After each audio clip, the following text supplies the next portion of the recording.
साथियों, दोस्तों और देशवासियों, आज मैं एक लंबे समय के बाद आपसे रेडियो पर बोल रहा हूँ। मैं अनुभव करता हूँ कि चीनी सेनाओं द्वारा हमारी सीमाओं पर निर्लज्ज हमले के कारण पैदा हुई गंभीर स्थिति के बारे में मुझे आपसे बोलना चाहिए। एक ऐसी स्थिति पैदा हुई है जिसका हम सबको कारगर ढंग से सामना करना है। हम इस देश के शांति प्रिय लोग हैं जो शांति में विश्वास रखते हैं। हम युद्ध नहीं चाहते हैं। यही कारण है कि जब 5 वर्ष पहले लद्दाख में हमारे क्षेत्र पर हमला हुआ तो हमने शांति की नीति का पालन करने की कोशिश की। हमने शांतिपूर्ण तरीकों से कई प्रतिष्ठापूर्ण समझौता करने के मार्ग खोजे। सारे संसार में हमारी यही नीति थी और हमने अपने देश में भी इसे लागू करने की कोशिश की।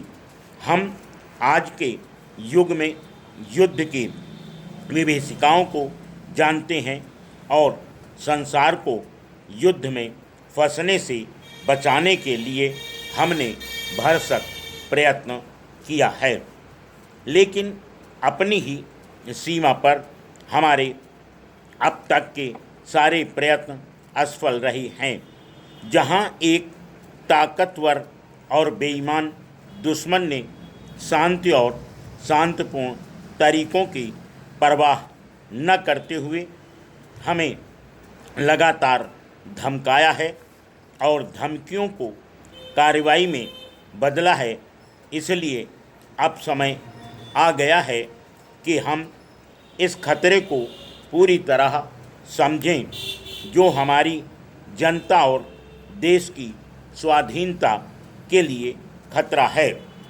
यद्यपि मैं जानता हूँ कि दुनिया की कोई भी ताकत हमारी स्वतंत्रता को खतरे में नहीं डाल सकती, जिसे हमने सदियों के विदेशी राज के बाद अपनी जनता की इतने बड़े बलिदान के बाद प्राप्त किया है।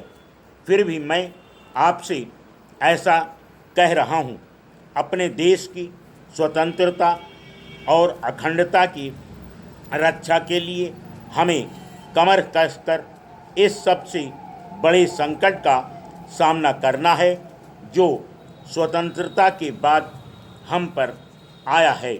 मेरे मन में कोई शक नहीं है कि हम सफल होंगे। हमारी जनता और मातृभूमि की स्वतंत्रता के सामने और सब बातें गौण हैं। यदि आवश्यक हुआ तो इस महान संकट में बाकी सब चीज़ों की उसे बलि देनी होगी।